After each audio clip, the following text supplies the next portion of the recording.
Welcome to all the participants and the attendees at the final conference of SoPHIA project. As you know, this is a hybrid conference, so I welcome the participants in presence, that are many, and the participants online. So I am Michela Marchiori, and I am very glad to introduce this final conference. After a period of intense work, we reach the end of the project. 2 years for the realization of a European project are a very short period. Therefore, I really appreciated the contribution that the partners of the consortium have provided for the implementation of the project. Also, I know that many of you already know them. I am pleased to introduce a member of our consortium. Our consortium is made up by 7 partners who belong to units located in different countries here in Europe, as you can see in this picture. We have a very interesting and special consortium in which we tried to blend and to merge different and complementing competencies and expertise. Indeed, multidisciplinary skills were necessary to address the impact assessment issue according to an holistic and multidimensional approach that the European Commission asked from us.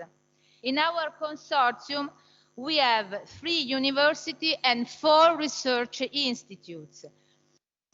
First of all, the member of the Roma 3 team that in which we held this conference, that are all professors and researchers in management and urban and architectural studies. We are Michela Marchiori, Annalisa Cicerchia, Paola De Martini, Lucia Marcheggiani, Flavia Marucci, Mauro Baioni e Giovanni Caudo.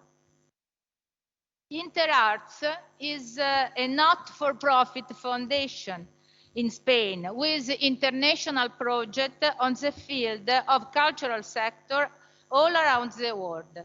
They define themselves as a laboratory of ideas and a center for advocating for a major role of culture in European governance. And after 2 years of work with them, I can assure that they just do that in a very effective way. Mercedes Giovinazzo, Antonio Guicciardo, Alberto Cerezo are in the team of the researcher that joined us, but also Valerie Wertz and Viviana Pebon participated to our SoPHIA project. EMA is a European Museum Academy, is a voluntary society of museum experts from different national and cultural backgrounds that promote the advancement of knowledge of museum in international level. SoPHIA project has largely made use of the important network in which EMA is involved, such as the Pascal Learning Cities project, coordinated by one of our ABBI member, Rob Mark, or Nemo. Eric Zipson is a management director of EMA. Elia Vlachu and Eme Kilmats are part of the team of research. EduCult is an independent European research institute in the field of culture and education located in Austria. Their work is guided by the belief that arts and culture are an essential driving force for social development process. They pursue this goal with an excellent competence in social science research. Aaron Wade, Angela Wieser, and Rida Arif are part of the team that collaborated in the consortium. NTUA is the National Technical University of Athens, known as Athens Polytechnic, is among the oldest higher education institutions of Greece. It is a polytechnic, so it is the home of both engineering and architecture department. The colleagues that form the extraordinary NTUA team are all architects, and they are Nicholas Anastasopoulos, Riva Lava, Leonidas Koutsopoulos, Marianti Papangelopoulos, Arikleia Hari.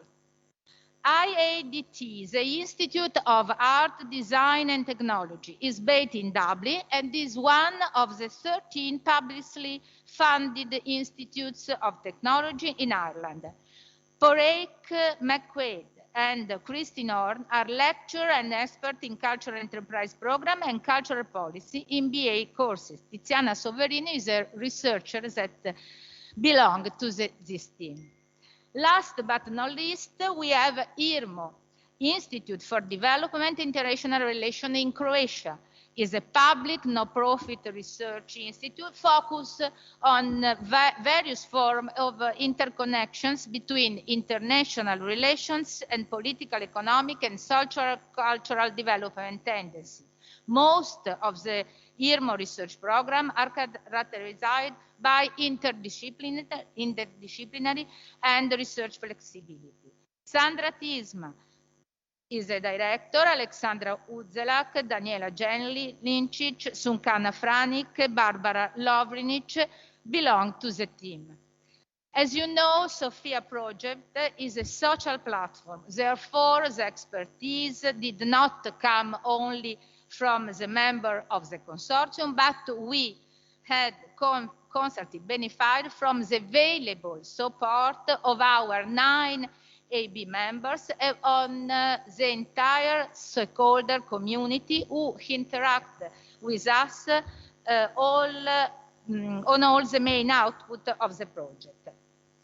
And now I am going to give you some general information about our project, about its background and its main result. Obviously, this is only a short illustration, waiting to discuss it in depth tomorrow with our speaker and with our distinguished guests.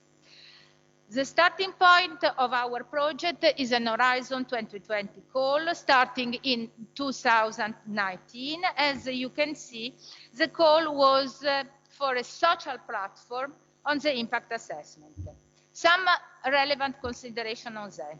The first is that the European Union is looking for a new approach in assessing cultural heritage intervention. Secondly, the European Commission strongly believes in the assessment as a means to ensure the quality of the intervention. The third is that the social platform is the core of the call because engagement of the community plays a crucial role and collaborative approach is a relevant and a fundamental aspect of the new European cultural policies framework. Then our proposal has some challenges goals. The first was to create an holistic and multidimensional impact assessment model. We will deepen this concept tomorrow, but now I can anticipate that we elaborate a model be able to detect the impact produced in a lot of area, not only in one single domain. A model able to engage in the evaluation process people who benefit from the intervention but are interested in its outcomes. And last, a model that could be used in different time of the intervention, ex ante, during the intervention, and ex post. The second aim is to create a platform to gather opinion from a community of stakeholders through a new social platform. This is a very, very important point to stress. When we are talking about social platform, we don't mean a social digital platform. We are talking rather about a community of practice. By that, we mean a group of people that come together because they have a shared interest and a shared aim, and they want to work together. To speak to a community of practice, it means that they also provider of knowledge and also learners of knowledge. And SoPHIA has applied this concept of community of practice, bring together a group of people like those who participate today in our conference. And this group discussed together, interacting, in order to reach the outcome of the project. These communities is the most important legacy we would like to leave for the future, because we hope that this community could work again together, perhaps engaging new persons and new stakeholders. The third goal is try to convey a consensus towards the future European action plan. And this is a very relevant point. In fact, we are expected to create a new approach in assessing the intervention. And we create a new model for assessing the intervention. But the model could be implemented. In order to implement this model, we need the help of the European Commission and cultural institutions to invest in policies and operational programs useful for give legs for our project. And then what we have produced so far. This is a life cycle of SoPHIA project. I hope that the slide will show how many things we have done since January 2020, sorry, when we started our project. And as you can see, everything is quite squeezed, and this is exactly how we worked, because we made many things in a very short time, and the pandemic made more complicated our work. We learn how to bring people together, how to build a community without being together in person. In the middle of this slide, we have the case studies analysis. This is our stone, our building point of our process. The case analysis boosted our process and led us to revise and define our model using the participatory way I referred before. And now, the main output of produced by SoPHIA, the main output produced by SoPHIA project. We are going to discuss this output tomorrow, but we can have a look to the main output. Of course, we are going to produce many reports, reports in which we explain the background of SoPHIA, only for citing the some of this report. The report in which explains the model, the SoPHIA model that is visualized in this slide, and the report with a toolkit, the instrument that we hope will be useful for practitioner and evaluator in order to assessing all kind of cultural intervention. Then we leave a digital platform then we hope we can use to spread the voice, to disseminate the result of our SoPHIA project. And last but not least, as I said, 4 policy briefs that contain the main recommendation in order to the need in cultural policy in necessary to implementing our SoPHIA model, and a research agenda that explain the main need for future research direction. And now we finally arrived to the today conference. We decided to open our conference by trying to make our project in dialogue with a great team of climate change and how the cultural sector and cultural heritage are fundamental to achieve the goal of setting a limit to climate heating. To discuss this issue, we invited 2 important keynote speakers, Erminia Sciacchitano and Alessandro Rancati. And I would like to thank them for their participation and their valuable contribution. Erminia Sciacchitano is one of the SoPHIA Advisory Board members. She is currently working in the cabinet of the Italian Minister of Culture, and she already has been in the European DG dealing with cultural policies and promoting important initiatives like the European Year of Cultural Heritage 2018. In November 2021, Erminia followed the work of the 26th United Nations Climate Change Conference in Glasgow, in particular by participating in the events in which it has been discussed the role of cultural policies and programs in addressing climate action. It will be very interesting for us to hear the themes that emerged from this initiative by Erminia, who has been a direct participant and a speaker of this initiative.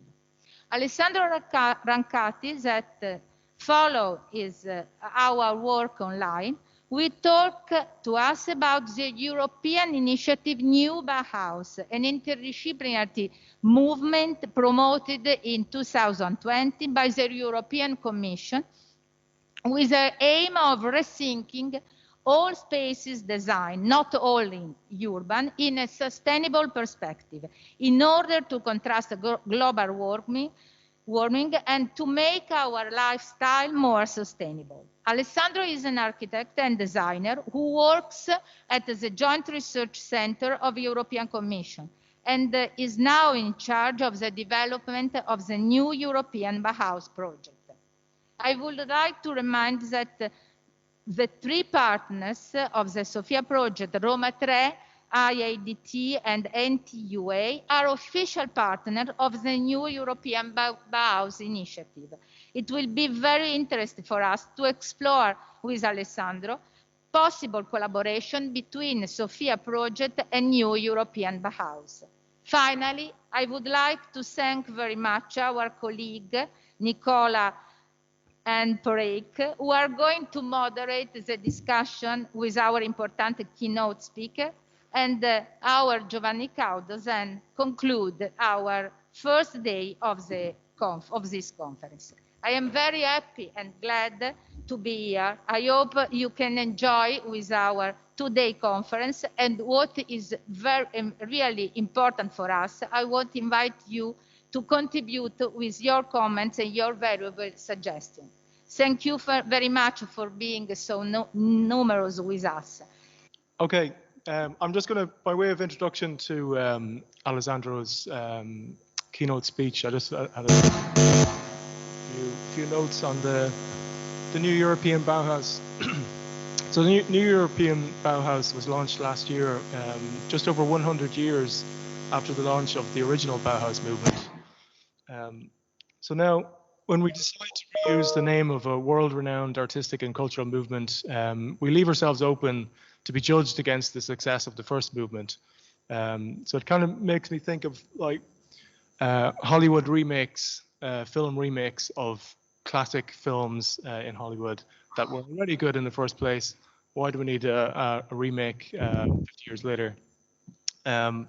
So But it's not just the authenticity and credibility of the original artistic movement that's at stake. The new European Bauhaus has set out bold ambitions to open up the causal relationships between disparate disciplines to explore greener, more circular economic opportunity. Pointing out these causal links admits openly that the stuff that we make impacts our habitat in ways that have significant consequences for our planet. Therefore, to succeed, the new European Bauhaus cannot be mere policy tangential think tank on the fringes of the European Green Deal, full of lofty theoretical discourse.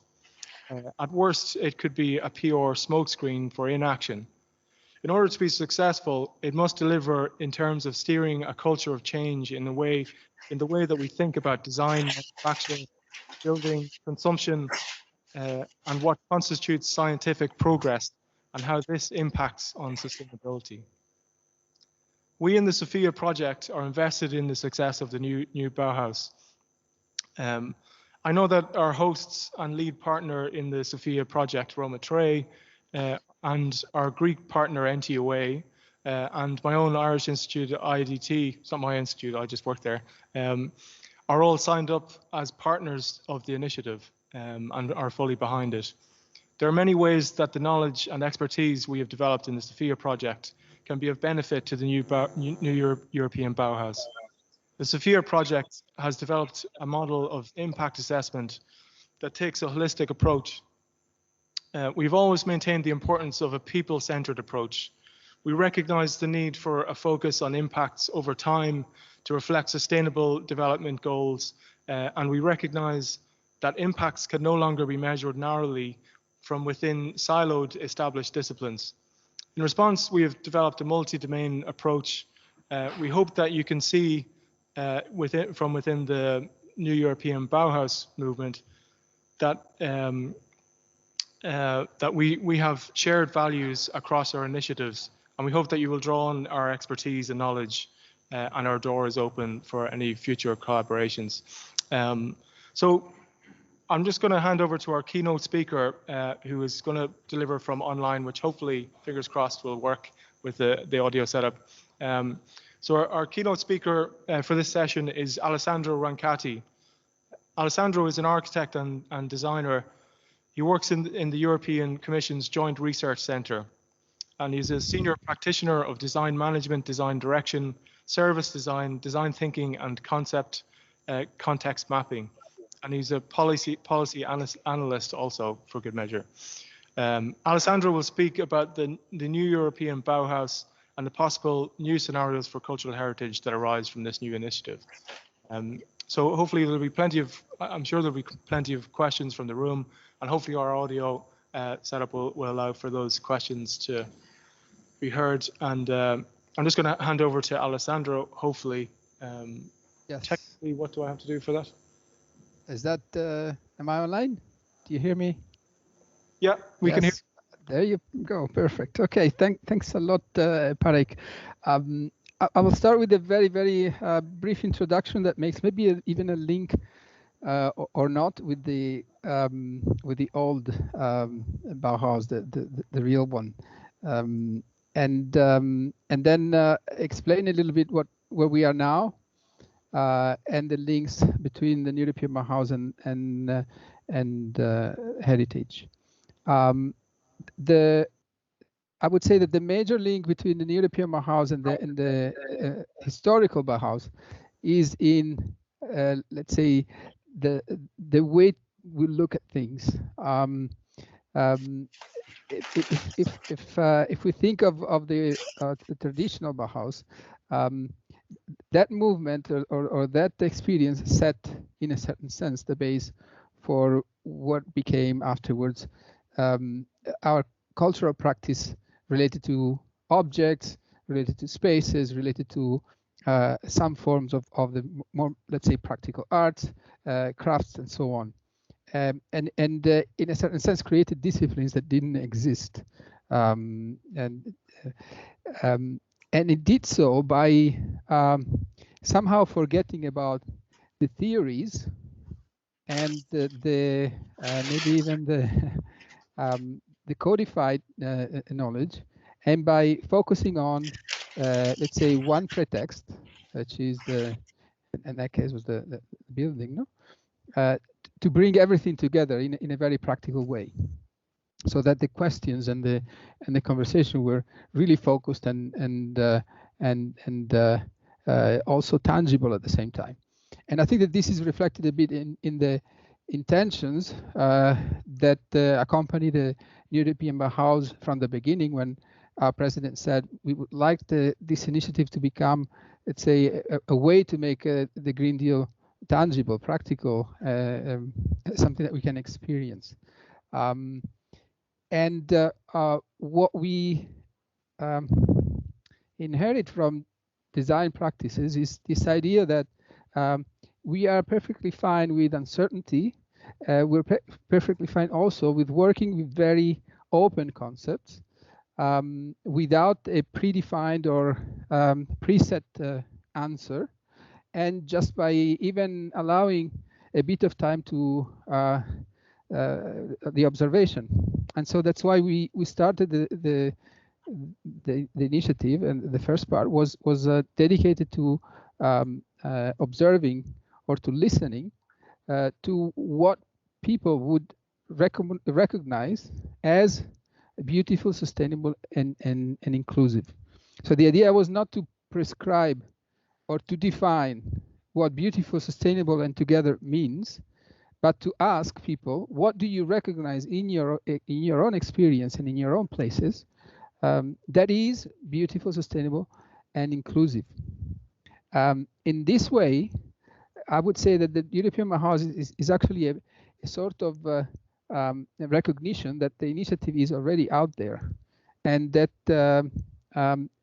sometimes there's not even anything to invent, or in any case that what we invent should and could be linked and anchored not only to the new ideas, but also and especially to what we already have around us. And in the case of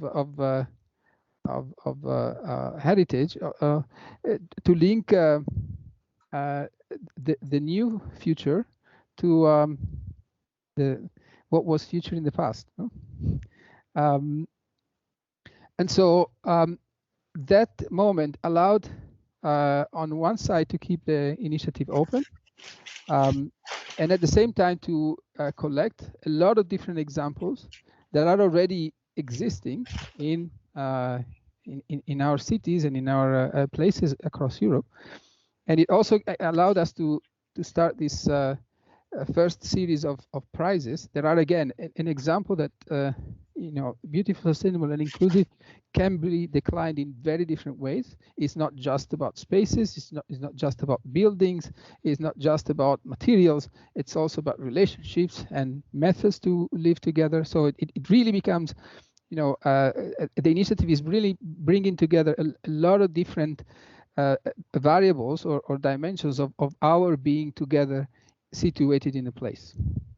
And so now, at this point, we have a communication of the European Commission on the European Bauhaus, which is essentially a policy document that opens and starts to shape really what the European Bauhaus means and how we would like to, let's say, continue in the next years to bring, on one side, an expanding community together, and also to work really closely with our other colleagues from different directorates into aligning the policies that are relevant with the principle of the European Bauhaus. So we're talking about, again, a beautiful, sustainable, and inclusive.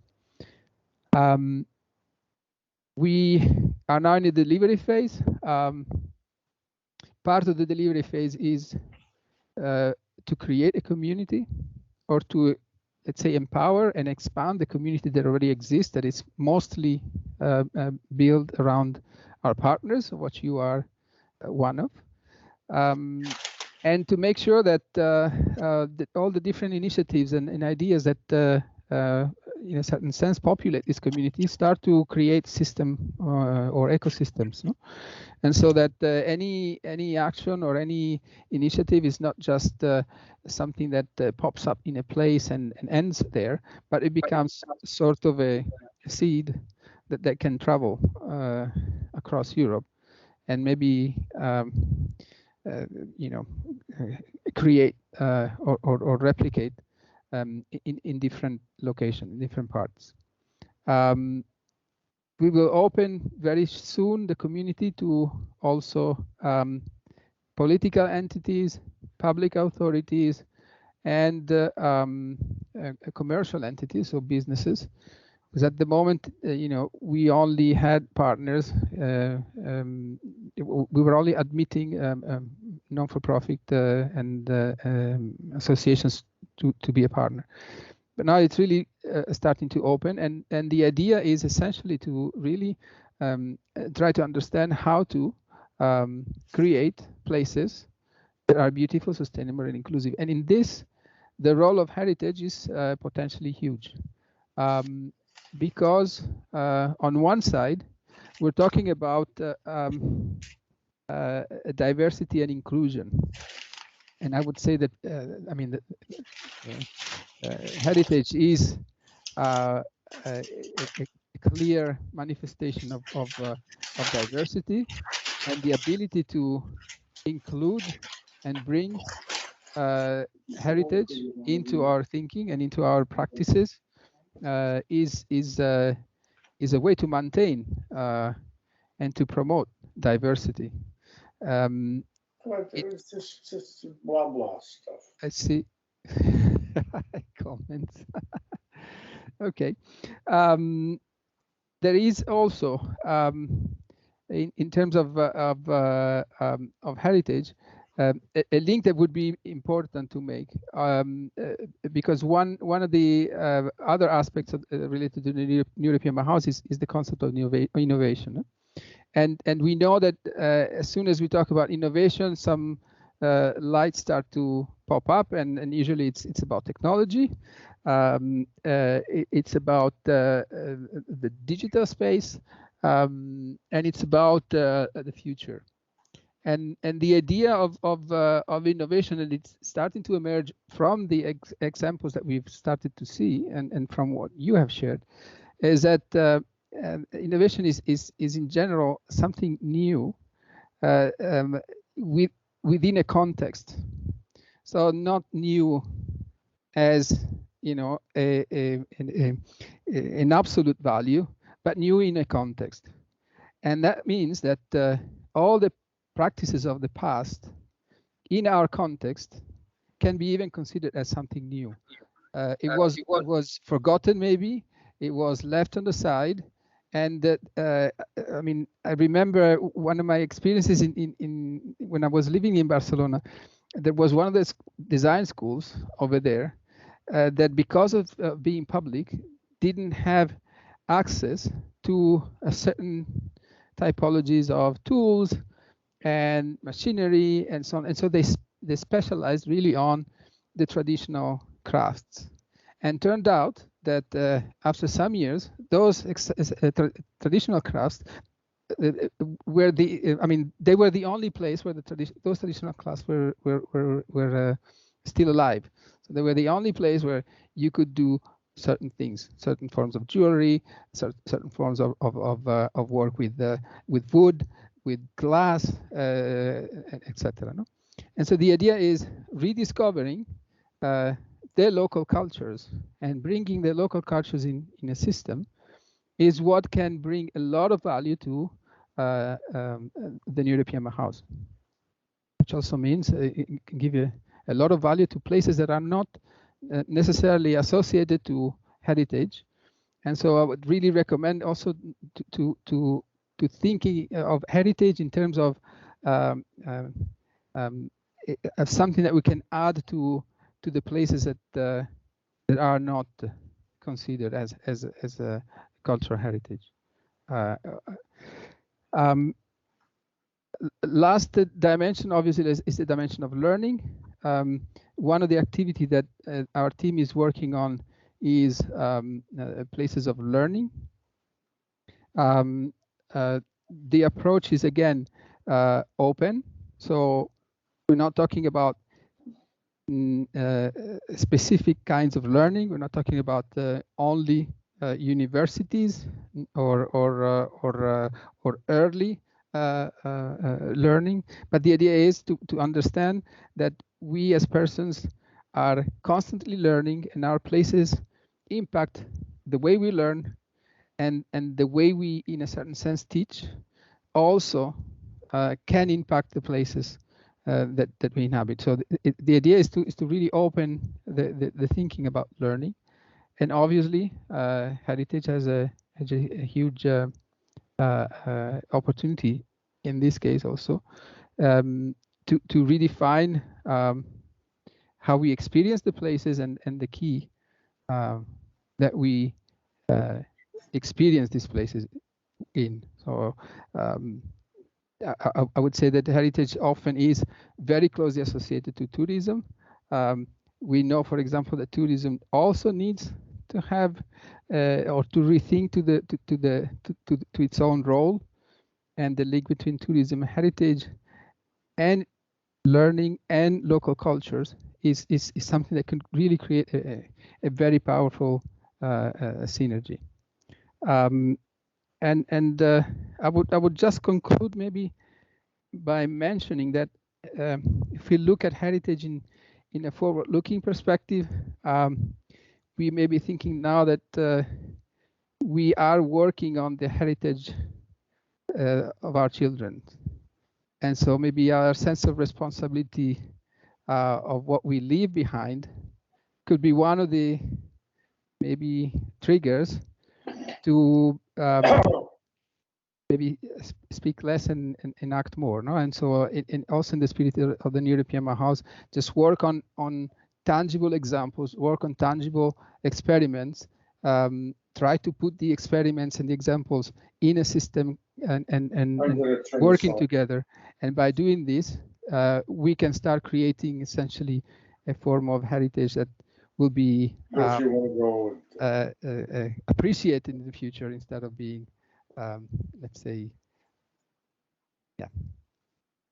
seen as a bad legacy of a bad period. So let's work on this together.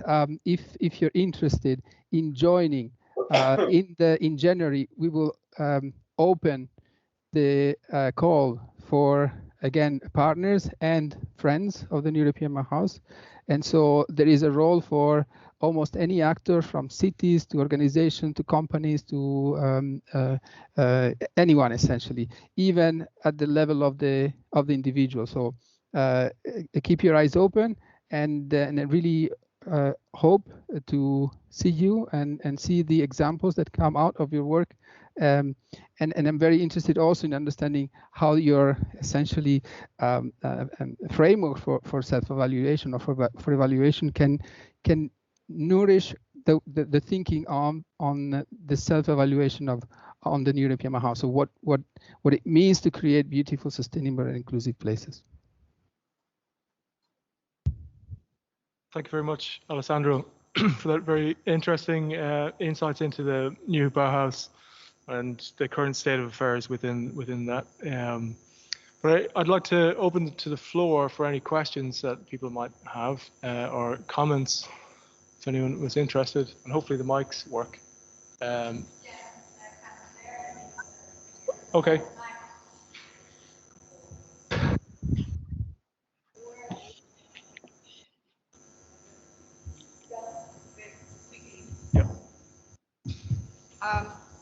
Just to say that I want to thank you, Alessandro and Paola De Marchini. Hi, Alessandro. Nice to see you at the end. I think that as SoPHIA consortium, we have a lot of point of interest in common. And my question is related to a specific aspect, that is the SoPHIA holistic impact assessment model. And thinking about your discourse and precisely talking about the open method you followed with the European Bauhaus, which is a kind of building process with no boundary, I mean, and the aim is to create a kind of network with interested persons and organizations, and also it's very interesting the fact that you, of course, you have guiding principle, that is to say, beautiful, sustainable, and inclusive way to live together.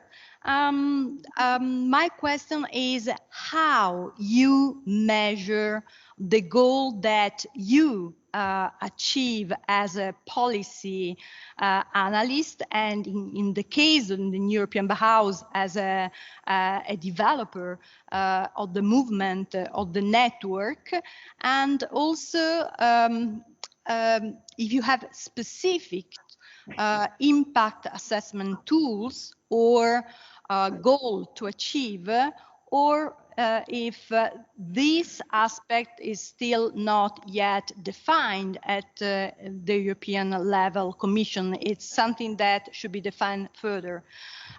Everybody knows that the European Bauhaus has already launched new funding calls, very interesting.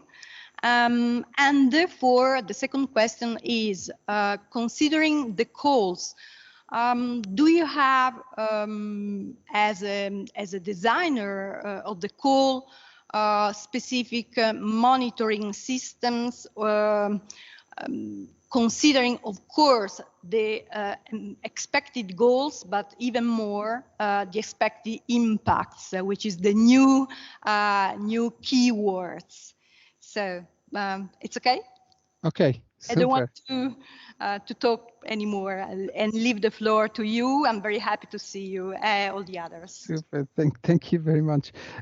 So I noted the two questions. So about the framework for evaluation, or maybe even before I answer the two questions, I need to clarify some things of how the Commission works and how the European Bauhaus is structured. The European Bauhaus is let's say, under the responsibility or the coordination of the JRC, which is a joint research center, and it's a directorate of the Commission, so it's a department, and it's one of the few departments that don't have a policy mandate. So we don't develop the calls. The calls are developed by the policy DGs, and so we don't manage funds. And it's one of the characteristics and peculiarity of the European Bauhaus, because this allows us, in a certain sense, allows the initiative to be really transversal, and so to tap into different directorates and bring their work together or coordinate. So this is a bit what is happening. And so we don't design the calls. The calls are designed by our colleagues, and we don't design the evaluation frameworks for the calls, because again, it's not the responsibility of the European Bauhaus. What we do is to more and more make sure, and this especially also with the help of the community and the help of partners and so on, is to make sure that the calls are being gradually designed in a way that is more and more compatible and attuned to the principles of the European Bauhaus and to what we start to see emerging from the European Bauhaus.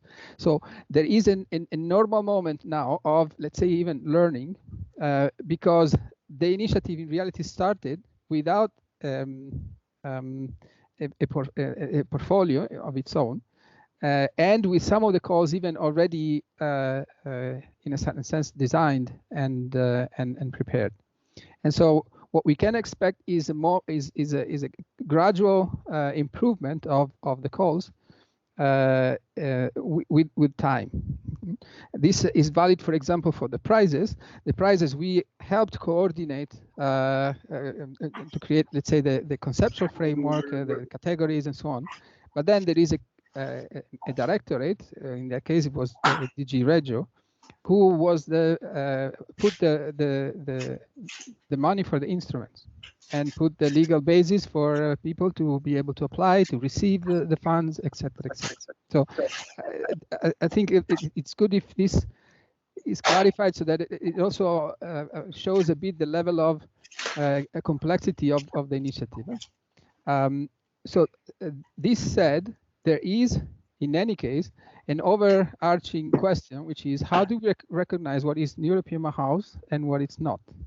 And so this is a work that some of our colleagues are working, in this case, from the team, on this idea of creating a label or creating seals of excellence, and also in the future a stronger reflection on a self-assessment tool will be made.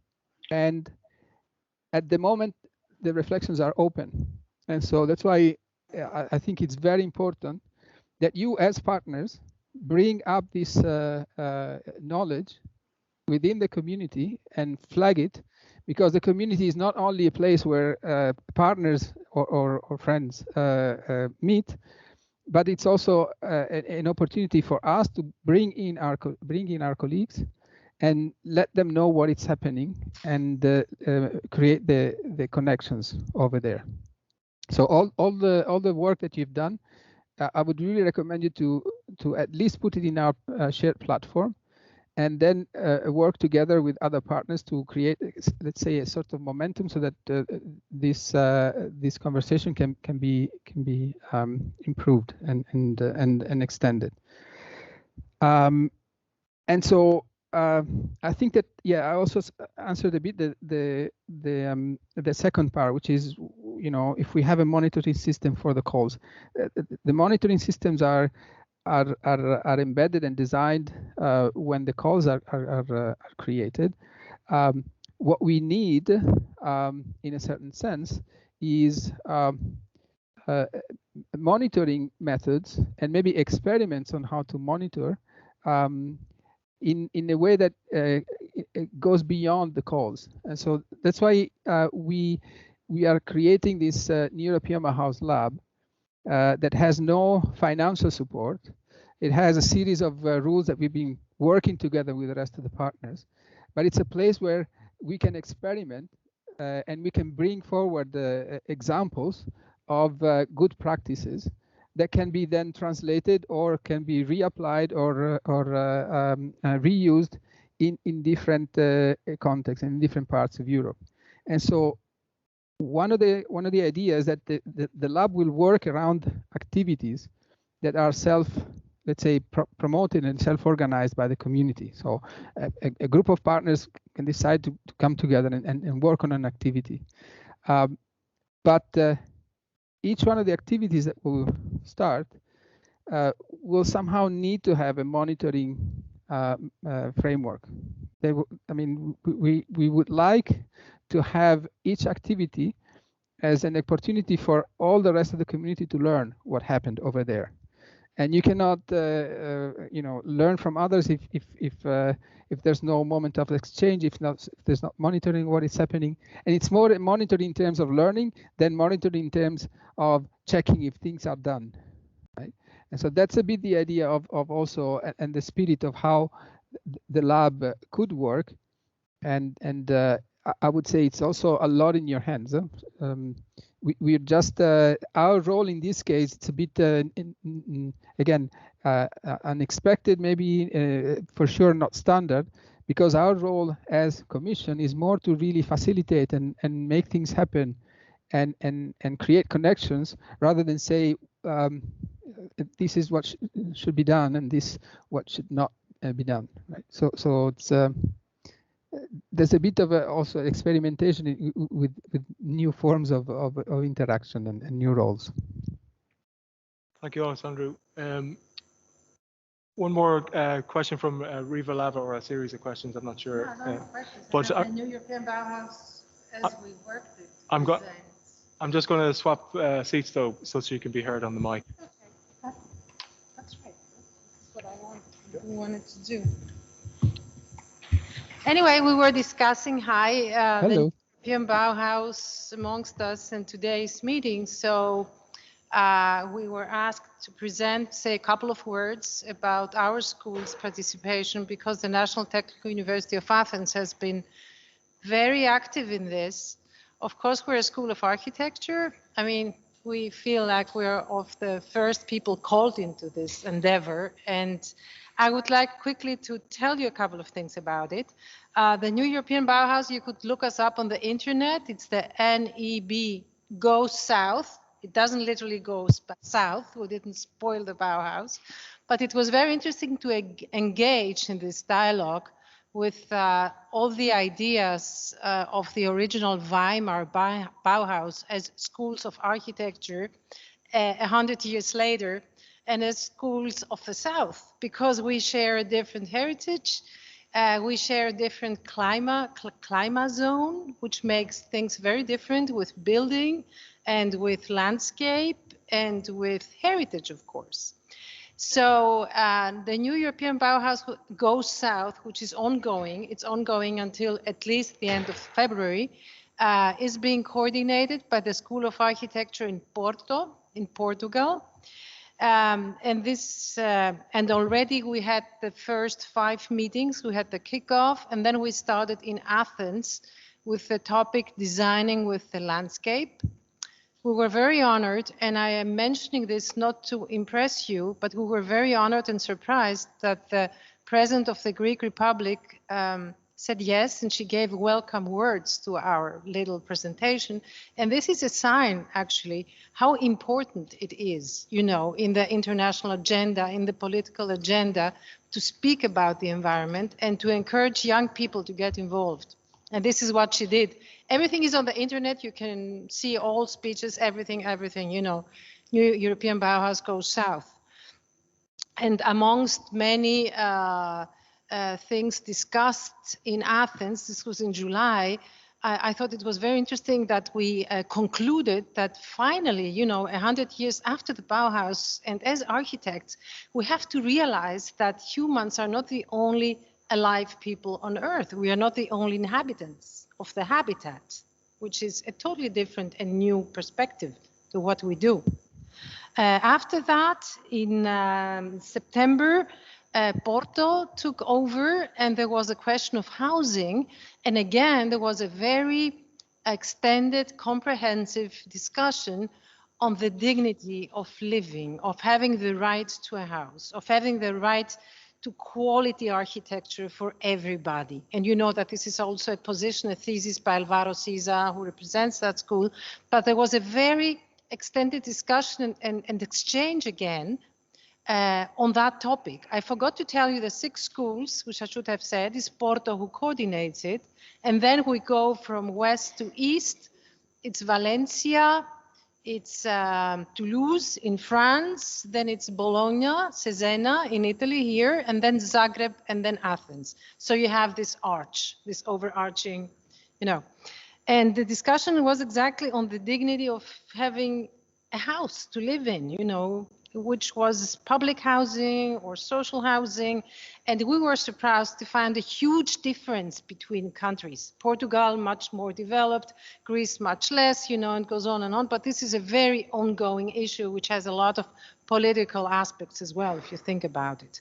The next discussion was in Zagreb with the title Framing Collectivity. This is the aspect of inclusion of the new European Bauhaus, but also with all its variants in education. Then we had Bologna and Cesena on the meutics of the city. It's the term Socrates used, the meutics, how you give birth to meaning, actually. And as Italians, as you know, and I'm in Italy right now, there was a lot of the talk about the city, the porosity of the city, the project Roma Interrotta, this whole idea that it's not just the built environment, it's really society and urban life that shape the future and shape everything we have as environment. And the very last one we just attended like 2 days ago was Kilometer Zero Architecture, organized by Valencia. And this was also a meeting where all the 6 universities and all our participants, of course, discussed sustainable architecture, but very much also in the way we just heard before, you know, by Armenia, you know, by employing simple ways of building, of living, of existing in an area, in a climate zone where you can actually live like the 9 out of the 12 months, more or less, outside. This is very important and very different from the Gropius Bauhaus, just a small note here. The next one to come is end of January with Toulouse, Geo-Biosource Architecture, and then we'll hold the workshops for students in February. All the schools together to apply and test all this on a level of education and university. This is more or less my report. I would like to say that it is this experiment we are making here brought a lot of this Bauhaus of the South on the same page. We didn't know about each other. We didn't know about each other, these countries. You know, we're more like dominated by the North, which we were referring to, and we realized there's a whole zone of other characteristics that works in different ways, and this was very, very interesting. And the last thing to mention, the language. You know, we all realize that all we people of the South, we do not necessarily speak English. We had a lot of Spanish or Portuguese architects or Italian architects who didn't want to speak in English. They didn't speak. They didn't hold keynote speeches. And this is not funny. It's interesting to think about. I mean, that, so we are thinking now whether we can allocate money and have translation, like we are thinking also in SoPHIA, because a lot of its cultural value of this new European Bauhaus Goes South zone also lays and is embedded in its language, in its expression, you know. So anyway, for now, we have all said, the 6 schools, that we will be okay if we just use bad English. This is the language we will speak, bad English. But for now, we hope to find a way to give more expression and more room to our own cultures, you know. And I think language has everything to do with it, being Greek. So this is my small report. Please look us up. I think a lot is relevant to what we discussed. And also Marianthi, who is with me, has been in there from the beginning of this project, because we invite a lot of young people, young architect students, to do roundtables and breakout rooms and bring in fresh blood and fresh ideas. That's that. Thank you very much.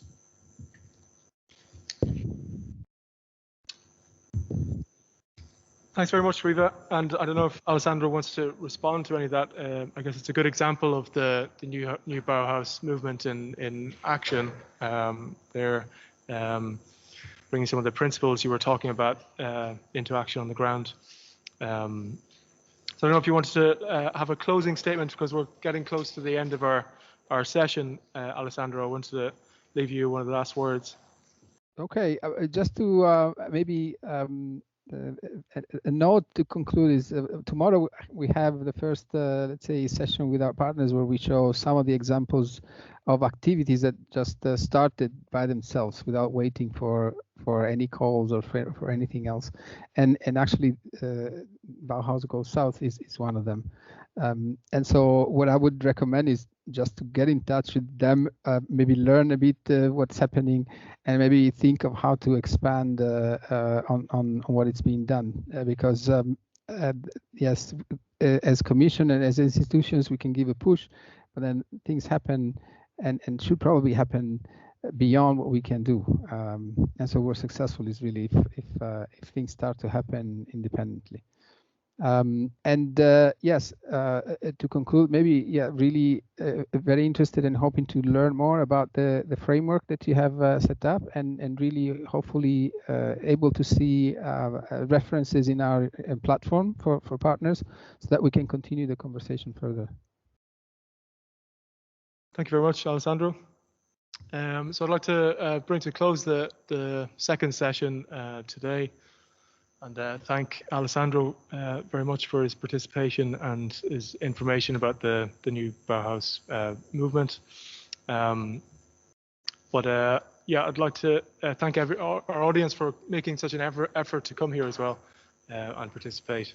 So Just wanted to finish with one quote from Walter Gropius, going back to the original Bauhaus movement, who's talked about the greatest responsibility of the planner and architect, I believe, is the protection and development of our habitat, which was referred to by Riva earlier on. And I think earlier by Nicholas also in the previous session. Man has evolved a mutual relationship with nature on Earth, but his power to change its surface has grown so tremendously that this may become a curse instead of a blessing. So I think we've kind of moved well beyond that point and into the point that we need to take action, and the new Bauhaus seems to take some steps towards that. We've yet to see how far its reach can have. So thank you very much, everyone.